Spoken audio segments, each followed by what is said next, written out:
Welcome to Financial Literacy, the channel dedicated to helping you understand the world of finance and how it impacts your life. Our mission is to unravel the complexity of the financial world and make it accessible to everyone. We believe that financial literacy is not a luxury but a necessity in today's fast-paced, economically driven world. Money, wealth, investment, savings. These aren't just words, they're the building blocks of a secure and prosperous future. But how do you navigate this labyrinth of financial jargon and concepts? That's where we step in with easy-to-understand explanations and real-world examples. We aim to empower you with the knowledge to make informed financial decisions.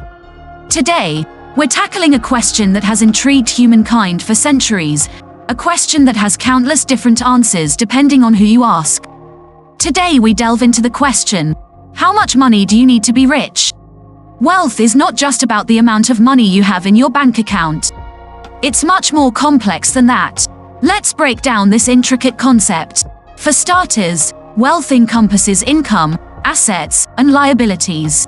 Income is the amount of money you earn, typically through work or investments. Assets, on the other hand, are things you own that have value, like real estate, businesses, stocks, or even intellectual property. Liabilities are your financial obligations, such as loans or debts. Now imagine this. You earn £1 million a year, but you have £2 million in liabilities. Despite the high income, you're still in the red. On the other hand, someone earning £200,000 a year with no liabilities is wealthier. So wealth is not merely about the amount you earn but also about what you own and owe. Now let's delve a bit into the global wealth distribution.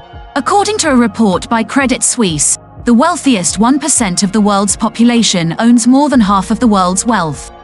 Moreover, the bottom 50% of the population owns less than 1% of the global wealth. These figures illustrate the stark contrast in wealth distribution globally, with a small fraction of the population holding the majority of the wealth.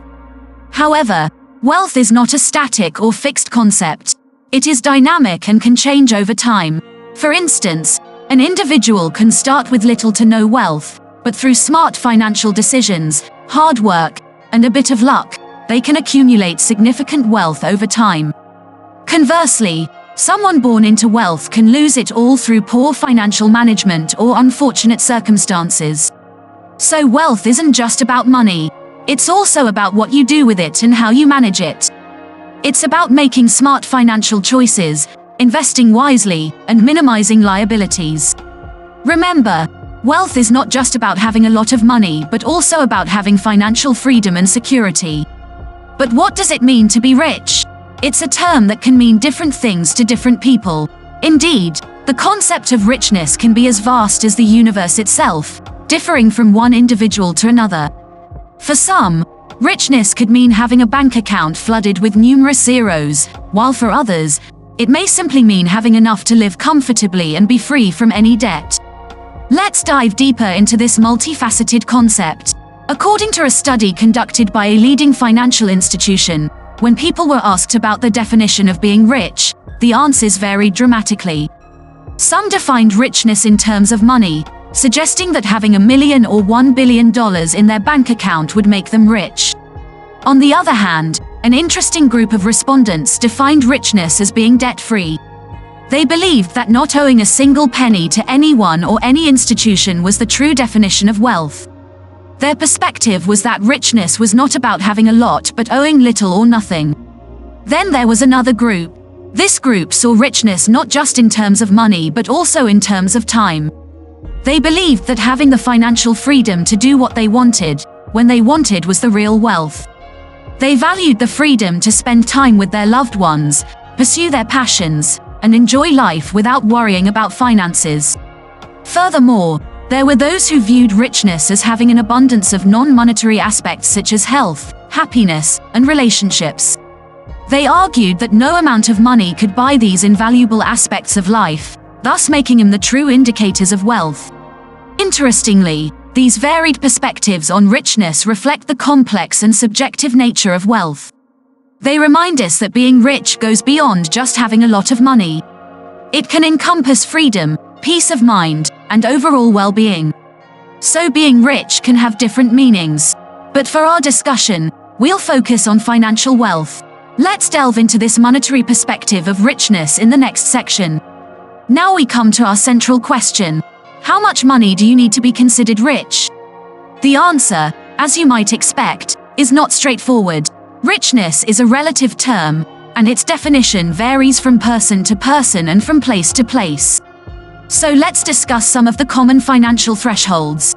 Firstly, let's consider the top 1% of income earners in the United States. For instance, to fall into this category, you would need to earn an annual income of around $400,000.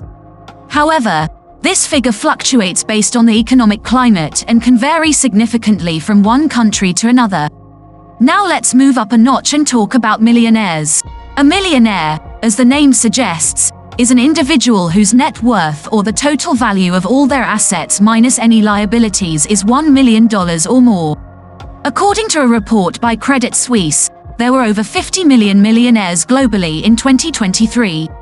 That's a lot of zeros. But even within the millionaire club, there are levels. You have your run-of-the-mill millionaires, multi-millionaires, 70 millionaires. And then at the very top of the pyramid, you have the billionaires. To be a billionaire, you need a net worth of at least $1 billion. As of 2023, there were around 2,800 billionaires globally, according to Forbes. But remember, these figures are just monetary measures. True wealth is subjective and can take on many forms beyond just dollars and cents. Being rich could mean having the freedom to do what you love, spending quality time with loved ones, or having good health. Money, after all, is merely a tool that can help us achieve these things. These numbers give us a rough idea of the financial thresholds for being considered rich. But it's not just about the number in your bank account. Many factors influence wealth. Let's start with location. Living in a bustling city with a high cost of living like London or New York might mean you need more wealth to maintain a certain lifestyle than if you were in a smaller town or city. But it's not just about the cost of housing or groceries. It also has to do with the opportunities available to you. High-paying jobs are often concentrated in major cities, which might explain why you'd need a higher net worth to feel rich there. Next, consider lifestyle. If you're someone who takes lavish vacations, dines at high-end restaurants, or has a penchant for luxury cars, you'll need more wealth to sustain that lifestyle. On the other hand, if you prefer a more modest lifestyle, you might not need as much. It's all relative. Inflation is another key player as the cost of goods and services rises, so does the amount of money you need to maintain your purchasing power. If you're not factoring in inflation when planning for the future, you might find that what seemed like a lot of money 20 years ago doesn't stretch as far as it used to. Finally, let's talk investment strategy. How you invest your money can significantly impact your wealth. Those who are risk-averse might choose safer investments with lower returns, while those willing to take a gamble might opt for riskier investments with the potential for higher returns. The balancing act between risk and reward. Various studies and data support these points. For instance, a report from the Economic Policy Institute showed that the top 1% of families in the United States earned 40 times more than the bottom 90%. This disparity reflects the influence of factors like location and lifestyle on wealth accumulation.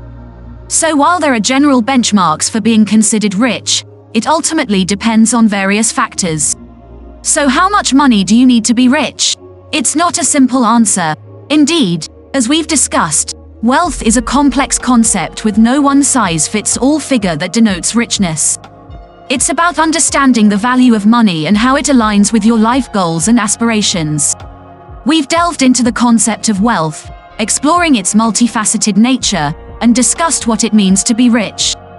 The amount of money required to be considered rich is subjective, influenced by factors such as geographic location, lifestyle, and personal financial goals. Remember, wealth isn't just about the number in your bank account. It's about financial security, freedom, and the ability to live the life you desire. So perhaps the question isn't how much money do you need to be rich, but rather how can you make your money work for you. That's it for today's video. If you found it informative, don't forget to subscribe to Financial Literacy for more insights into the world of finance. Remember, knowledge is the first step to financial freedom.